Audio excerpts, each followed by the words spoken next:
ফতোয়া দিলাম আল্লামা বলা যাবে, কোন আলেম কোন মুফতি যদি বলে আল্লামা বলা যাবে না, সে আলেম সে মুফতিকে আমার সামনে হাজির করবেন। কেন আল্লামা সাঈদীর নাম আর আল্লামা আমির হামজার নাম ধরে বললেন? অন্য কোন আলেম কি মরবুজে দাওয়াতে কাজ করি নাই?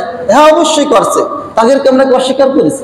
একজন হুজুর আমাকে প্রশ্ন করছে, হুজুর আপনি আল্লামা বলেছেন নাকি আলোচনার ভিতরে?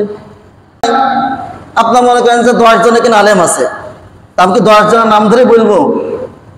10 জনের নাম ধরে বলতে গেলে অনেক সময় লাগবে না? হয়তো 2 জনের নাম ধরে বললাম, 3 জনের নাম ধরে বললাম। তো বলেছিলাম যে আল্লামা আমির হামজা কালিমার মর্ম বুঝে দাওয়াতের কাজ করেছেন, আল্লামা সাঈদ রাহিমাহুল্লাহ আলাইহি কালিমার মর্ম বুঝে দাওয়াতের কাজ করেছেন। তো কিছু ভাই এটা নিয়ে একটু নারাজ, কেন আল্লামা সাঈদীর নাম আর আল্লামা আমির হামজার নাম ধরে বললেন? অন্য কোন আলেম কি মরবুজে দাওয়াতে কাজ করি নাই? হ্যাঁ, অবশ্যই করছে। তাদেরকে আমরা অস্বীকার করেছি, তাদেরকে আমরা অস্বীকার করি নাই। যখনই আমি আলোচনা করি তখনই আমি চরমনা পীর সাহেবের কথা বলি, আল্লামা মামুন হকের কথা বলি, আজহারের কথা বলি, আমির হামজার কথা বলি, সাঈদী সাহেবের কথা বলি, আল্লামা শফির কথা বলি, আল্লামা আমিনের কথা বলি। কিন্তু সবসময় তো সবার কথা মুখে আসে না, তাই না? তাই বলে বলবেন যে আমার দলের মানুষের কথা বললো না, আমার দলের মানুষ কি এই কাজগুলো করি নাই? এই কথা করে রেখেছে, আরেকজনের কাছে কি অবসর দিয়েছে, হুজুর এই বিষয়ে আলোচনা করলো আজকে, আমার দলের মানুষের কথা কেন বললো না? হ্যাঁ, আল্লামা মামুনুল হক কি করেছেন? তিনি ত্যাগ স্বীকার করেছেন। অবশ্যই তার কথা আমরা বলবো।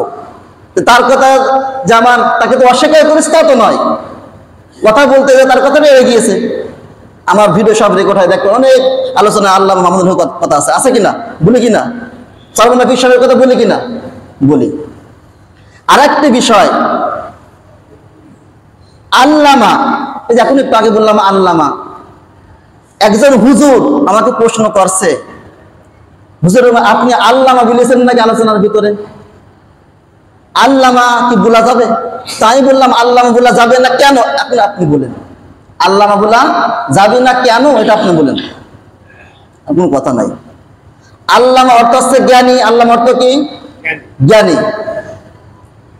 এই কথা মানি যে আল্লাহ তাআলার যে জ্ঞান আছে, আল্লাহর রাসূল সাল্লাল্লাহু আলাইহি ওয়াসাল্লাম যে জ্ঞান আছে, সাহাবায়ে কেরামের যে জ্ঞান আছে, তার চেয়ে জ্ঞান পৃথিবীতে কেউ নাই।